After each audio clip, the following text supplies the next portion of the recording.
সোনাপুর নামক কোনো একটি গ্রামে অনেক সুন্দর জাদুর একটি সোনার গাছ ছিল, যে গাছের ফলগুলোও ছিল সোনা হীরা মণিমুক্তার। এবং সেই গাছটি সেই গ্রামের প্রত্যেককে সাহায্য করত। কোনো মানুষ যদি নিজের সমস্যা নিয়ে তার কাছে আসতো, তখনই সেই গাছটি তাকে সাহায্য করত।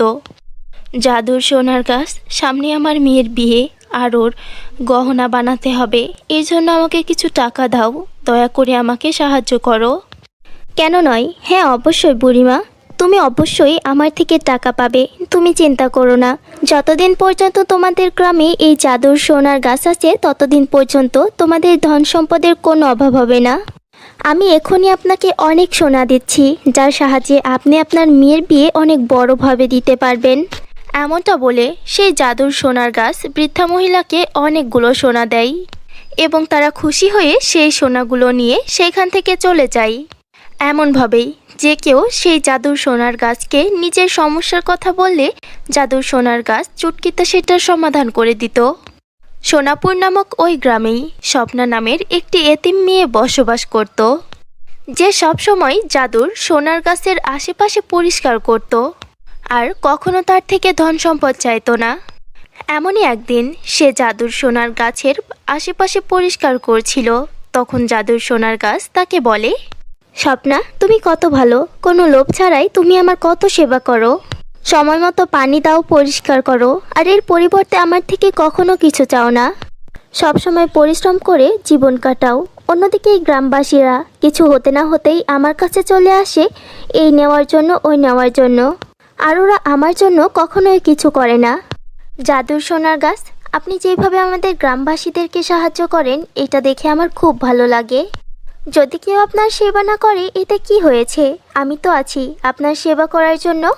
এই পৃথিবীতে আমার কেউ নেই, আর আমি আমার সব কিছু আপনাকেই ভেবে রেখেছি। কাজ করে আসি, খাবার খাই, আর এরপর খুব তাড়াতাড়ি আপনার কাছে চলে আসি। আপনার কাছে বসে আপনার সেবা যত্ন করে আমার খুব ভালো লাগে। স্বপ্না, তুমি সবসময় আমার সঙ্গে এইভাবেই থেকো, তোমার সঙ্গে থাকতে আমারও খুব ভালো লাগে। এমনভাবেই সেই গাছ এবং স্বপ্না হাসি খুশিতে নিজেদের জীবন কাটাচ্ছিল। হঠাৎ করেই একবার গ্রামে অনেক বড় একজন জাদুকরনী আসে, এবং সে গ্রামে আসার পর ভাবে, আমি শুনেছি এই গ্রামে নাকি জাদুর সোনার গাছ আছে, যেটার ফলও হয় হীরা মণিমুক্তার। যদি এই কথাটি সত্যিই হয়, তাহলে আমিও শক্তি অর্জন করে অনেক বেশি শক্তিশালী হয়ে যাব। যদি এই কথাটি মিথ্যা হয়, তাহলে আমার এখানে আসা পুরোপুরিভাবে ব্যর্থ হয়ে যাবে। আমাকে সত্যিটা জানতে হবে, এই কথা সত্যি নাকি মিথ্যা। এমনটা ভেবে সেই জাদুকরনী একবার জাদুর সোনার গাছের কাছে যায় এবং তাকে বলে, হে জাদুর সোনার গাছ, আমি শুনেছি যে তুমি সবসময় বিপদগ্রস্ত মানুষদেরকে সাহায্য করো। আমি অনেক দূর থেকে এসেছি, আমি একজন মুসাফির, কিন্তু আমার কাছে যা টাকা ছিল সব শেষ হয়ে গেছে। এখন আমার কাছে আর একটাও টাকা নেই, আমি বাড়িতে যাব কিভাবে? তুমি কি আমাকে সাহায্য করতে পারবে? তুমি তোমার জাদুর সোনার গাছ থেকে আমাকে কিছু টাকা দিতে পারবে? আপনি বিপদে পড়েছেন আর আমি আপনাকে সাহায্য করব না, এমনটা তো কখনো হতে পারে না। আমি আপনাকে এক্ষুনি টাকা দিচ্ছি, আর এই টাকাগুলোর সাহায্যে তুমি খুব সহজেই তোমার বাড়িতে চলে যেতে পারবে এবং হাসি খুশিতে জীবন কাটাতে পারবে। এমনটা বলে সেই জাদুর সোনার গাছ সেই দুষ্ট জাদুকরনীকে অনেক হীরা মণিমুক্তা এবং অনেকগুলো টাকা দিয়ে দেয়, যেগুলো দেখে সেই জাদুকরনী ভীষণ অবাক হয়, এবং সে একটা মুচকি হেসে সেখান থেকে সেই ধন সম্পদগুলো নিয়ে চলে যায়।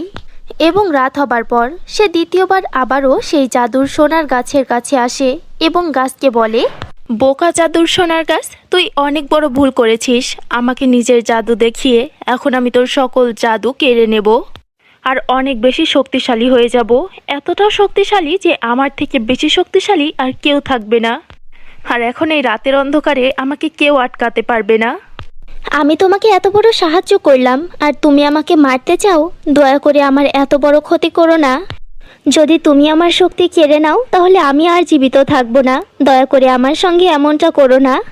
দেখো, এই গ্রামবাসী আমার কারণে অনেক খুশি আছে, ওদের কোনো সমস্যা হলে আমি সেটার সমাধান করে দিই।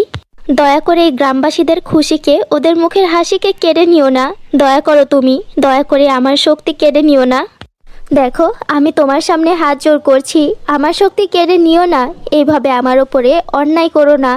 এমনভাবেই সেই জাদুর সোনার গাছ সেই জাদুকরণীর সামনে অনেক হাত জোর করে, তার সামনে অনেক কান্না করে, কিন্তু নিষ্ঠুর লোভী জাদুকরণী তার একটা কথাও শোনে না এবং নিজের জাদুর শক্তির দ্বারা তার থেকে তার সকল জাদু শক্তি ছিনিয়ে নেয় এবং সে খুশি হয়ে হাসতে হাসতে সেখান থেকে চলে যায়। সকাল হবার পর যখন সকল গ্রামবাসীরা সেই জাদুর সোনার গাছকে দেখে তখন তারা ভীষণ অবাক হয়। তাদের পায়ের নিচের মাটি সরে যায়, কারণ সেই গাছটি পুরোপুরিভাবে কালো হয়ে গিয়েছিল, তার মধ্যে প্রাণ বলে কিছুই ছিল না। তারা নিজেদের মধ্যে বলাবলি করছিল, আরে আরে এই গাছটি তো মরে গেছে, এখন এই গাছটির আর কী কাজ, ও আর জীবিত নেই, ও এখন আমাদের আর ধন সম্পদও দেবে না, আর অথচ অনেকগুলো জায়গা ঘিরে রেখেছে, এই গাছটিকে রেখে আমাদের কী লাভ হচ্ছে এখানে? এই গাছটি আমাদেরকে কেটে দেওয়া উচিত আর এই জায়গায় অন্য একটি গাছ লাগিয়ে দেওয়া উচিত, কিছু না হোক ওই গাছ থেকে আমরা ফল তো পাবো। হ্যাঁ বোন, তুমি ঠিকই বলেছ, এখন এই গাছটি আমাদের আর কোনো কাজেই লাগবে না, যতক্ষণ পর্যন্ত এ ধন সম্পদ দিচ্ছিল ততক্ষণ পর্যন্ত আমাদের কাজের ছিল, আর এখনও অযথাই এতগুলো জায়গা ঘিরে রেখেছে। আমি বলি এই গাছটি কেটে দিয়ে এখানে একটা আমের গাছ লাগানো উচিত, ধন সম্পদ না পাই আম তো খেতে পাবো। এইভাবেই পুরো গ্রামবাসীরা নিজেদের মধ্যে কথা বলছিল, কিন্তু যখন কথাটি স্বপ্না জানতে পারে তখন সে বলে, তোমাদের মতো লোভী আর খারাপ লোক আমি আমার জীবনে কখনো দেখিনি। যতক্ষণ পর্যন্ত এই জাদুর সোনার গাছ জীবিত ছিল, যতক্ষণ পর্যন্ত তোমাদের সাহায্য করত, ততক্ষণ পর্যন্ত তো এটা কাজেই ছিল, কিন্তু যখন এটা মারা গেছে তখন এটা তোমাদের কাছে বোঝা হয়ে গেছে, এখন তুমি এটাকে এখান থেকে সরিয়ে দিতে চাও। তোমাদের তো খোঁজ করা উচিত যে এর এই অবস্থা কে করেছে, কে মেরেছে একে। আপনাদের ওনাকে ধরা উচিত। আমি কিছুতেই এই গাছটিকে কাটতে দিব না। এই গাছটি যেমনই থাকুক, যেই অবস্থাতেই থাকুক, এইখানেই থাকবে। আরে আরে দেখেছো এই মেয়েটি আমাদের সামনে দাঁড়িয়ে কেমনভাবে কথা বলছে, এর আগে পিছে তো কেউ নেই। তুই আমাদের আটকাবি এই গাছটি কাটার থেকে? আমিও দেখি তুই কিভাবে গাছটি কাটার থেকে আমাদেরকে আটকাস। যদি কেউ এক পা সামনে এগিয়েছো তাহলে আমি কিন্তু নিজের জীবন দিয়ে দিব, আর এর পুরো দায়ভার তোমাদের গ্রামবাসীদের ওপর গিয়ে পড়বে। এরপর পুলিশের হাত থেকে কে বাঁচাবে তোমাদের? আর এই কথাটি আমি সত্যি বলছি, এখন যদি কারো সাহস থাকে তাহলে গাছের দিকে এগিয়ে দেখাও। কেউ যদি জাদুর সোনার গাছের দিকে চোখ তুলেও দেখো তাহলে আমি কিন্তু আত্মহত্যা করব, আর পুরো দায়ভার তোমাদের ওপর গিয়ে পড়বে। এবার তোমরা ভেবেচিন্তে সিদ্ধান্ত নাও যে কি করবে। স্বপ্নার এমন কথা শুনে গ্রামবাসীরা ভয় পেয়ে যায় এবং তারা সেইখান থেকে চলে যায় এবং স্বপ্না সেই গাছের নিচে বসে পড়ে এবং সে অনেক কান্না করে। সে বাড়িতে যায় না, খায় না, কোনো কাজ করে না, শুধু সেই গাছের নিচে বসে কান্না করতে থাকে। জাদুর সোনার গাছ, আমার তোমাকে খুব মনে পড়ছে।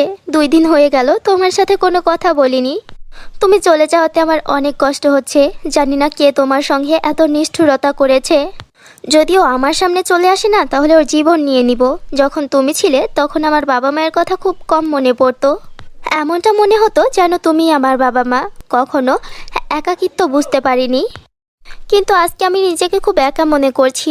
যদি আমি তোমার জন্য কিছু করতে পারতাম, যদি আমি তোমাকে দ্বিতীয়বার জীবিত করে তুলতে পারতাম তাহলে কত ভালো হতো। কিন্তু এসব কিভাবে হবে আমি তো কিচ্ছু বুঝতে পারছি না। আর এই স্বার্থপর গ্রামবাসীরা তোমাকে এখান থেকে সরাতে চায়, কিন্তু আমি জীবিত থাকা পর্যন্ত এটা কখনোই সম্ভব হবে না। আমার তোমাকে খুব মনে পড়ছে। কোথায় চলে গেলে তুমি? এমনভাবেই স্বপ্না সেই গাছের নিচে বসে অনেক কান্না করছিল, আর সেই গাছের শিকড়ে স্বপ্নার চোখের কিছু অশ্রু পড়ে। তখনই একটা শব্দ ভেসে আসে, স্বপ্না, তুমি অনেক ভালো। তুমি আমার সঙ্গ ছাড়োনি। যেমনটা তুমি ওয়াদা করেছিলে, তুমি আমার সঙ্গ কখনো ছাড়বে না। তুমি তোমার ওয়াদা রক্ষা করেছো। আমার ভিতরে এখনও কিছুটা জান বেঁচে আছে, কিন্তু আমি বেশিক্ষণ বাঁচব না। জাদুর সোনার গাছ, তুমি কথা বলতে পারছো? তোমার কথা শুনে আমার সত্যিই অনেক ভালো লাগছে।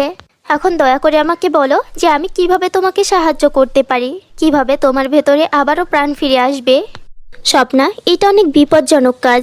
আমি তোমার জীবন বিপদের মুখে ফেলতে চাই না। আর এই কাজটি করতে হলে একটা কালো পাহাড়ে যেতে হবে। ওই কালো পাহাড়ের কালো গুহাতে রূপার জাদুর গাছ আছে। সেই গাছ থেকে 2টা জাদুর রূপার পাতা নিয়ে আসতে হবে এবং সেই রূপার পাতা আমার শেকড়ের পাশে লাগিয়ে দিতে হবে। এভাবেই আমি ঠিক হতে পারবো, নয়তো আমাকে ঠিক করার অন্য কোনো উপায় নেই। কিন্তু ওইখানে যাওয়া অতটাও সহজ নয়। ওই গুহাটি অনেক ভয়ঙ্কর। ওইখানে ভূত প্রেত আত্মা বসবাস করে। তুমি চিন্তা করো না, আমার কিচ্ছু হবে না, আর না আমি তোমার কিছু হতে দেব। এমনটা বলে স্বপ্না আত্মবিশ্বাস ও সাহস নিয়ে সকল বিপদ পার করে সেই কালো গুহাতে পৌঁছে যায়। সেখানে অনেক ভয়ঙ্কর ভয়ঙ্কর আওয়াজ হচ্ছিল, আর একটা কালো ছায়া স্বপ্নার পিছুও করছিল। কিন্তু স্বপ্না হার মানে না, সব কিছু উপেক্ষা করে সে জাদুর রূপার গাছের কাছে পৌঁছে যায় এবং সেখানে গিয়ে জাদুর রূপার গাছকে বলে, জাদুর রূপার গাছ, জাদুর সোনার গাছের তোমার এখন খুব প্রয়োজন। দয়া করে তোমার গাছ থেকে আমাকে 2টা পাতা দিয়ে দাও। স্বপ্না এমনভাবে মায়াবী গলায় বলছিল যে জাদুর রূপার গাছ তাকে সাহায্য না করে থাকতেই পারে না, এবং সে নিজের রূপার গাছ থেকে স্বপ্নাকে 2টা পাতা দিয়ে দেয়। জাদুর রূপার গাছের রূপার পাতা পেয়ে স্বপ্না অনেক খুশি হয় এবং সে নিজের গ্রামে চলে আসে এবং সে সেই পাতা 2টি নিজের গ্রামে জাদুর সোনার গাছের নিচে লাগিয়ে দেয়। সঙ্গে সঙ্গে সেই সোনার গাছে আবারও প্রাণ ফিরে আসে এবং সে অনেক খুশি হয় আর স্বপ্নাকে বলে, সত্যি স্বপ্না, আমার তোমাকে ধন্যবাদ জানানোর কোনো ভাষা নেই। যদি আমার আপন কেউ থাকতো তাহলেও সে আমার জন্য এতটা করতো না যতটা তুমি আমার জন্য করেছো। তুমি কখনো ধন সম্পদের লোভ করনি, আমার থেকে কখনো কিছু চাওনি, অথচ আমার সেবা করেছো, আর এখন আমার জন্য এত কিছু করলে। আমার জন্য নিজের জীবন দেবে বলেছো। তুমি পুরো গ্রামবাসীদের সঙ্গে একাই লড়েছো। সত্যি তুমি অনেক ভালো। তোমার মতো খুব কম মানুষই হয়। জাদুর সোনার গাছ, এটা বলে তুমি আমাকে সত্যি অনেক ঋণী করে দিলে। আমি তো তোমাকে পর ভাবি না, আমি তোমাকে আপন ভাবি। আর হ্যাঁ, আজকের পর থেকে তুমি আর কখনো কাউকে সাহায্য করবে না। তুমি একটা সাধারণ গাছ হয়ে যাবে, আর সাধারণ যেমন ফল হয় গাছে তেমন ফল দিবে, নয়তো দ্বিতীয়বার তোমার শক্তির কেউ অপব্যবহার করে ফেলবে। এবার তো আমি তোমাকে বাঁচিয়ে নিলাম, কিন্তু জানি না দ্বিতীয়বার তোমাকে বাঁচাতে পারবো কিনা। আমাকে কথা দাও আর কখনো নিজের জাদুর শক্তি কারোর সামনে আনবে না। স্বপ্না, এটা তো তুমি ঠিকই বলেছো। যদি তুমি না থাকতে আর ওই জাদুর রূপার গাছ নিজের গাছ থেকে পাতা না দিত, তাহলে আমি কখনোই আবার আগের মতো হতে পারতাম না। ওই জাদুকর্ণীও মরতো না, আর ওর শক্তিও কখনো আমার কাছে ফিরে আসতো না। তোমার কারণে এখন থেকে আমি সাধারণ হয়ে যাব, আর আমার গাছ, আর আমি যাদেরকে এতদিন সাহায্য করে এসেছি তারা আমাকে সাহায্য করে। আর এখন থেকে তোমার কাজ করার কোনো প্রয়োজন নেই, ঠিক আছে? আমাকে কথা দাও। এমনটা বলার পর সেই জাদুর সোনার গাছ একটা সাধারণ আমের গাছে পরিণত হয়ে যায়। স্বপ্নাও খুশি হয়ে সেই গাছ থেকে আম পাড়ে এবং সেগুলো বাজারে বিক্রি করে। সেটা থেকেই নিজের ভরণ পোষণ করে এবং সেই গাছেরও অনেক দেখাশোনা করে। এভাবেই সেই জাদুর সোনার গাছ এবং স্বপ্না হাসি খুশিতে তাদের জীবন কাটাচ্ছিল।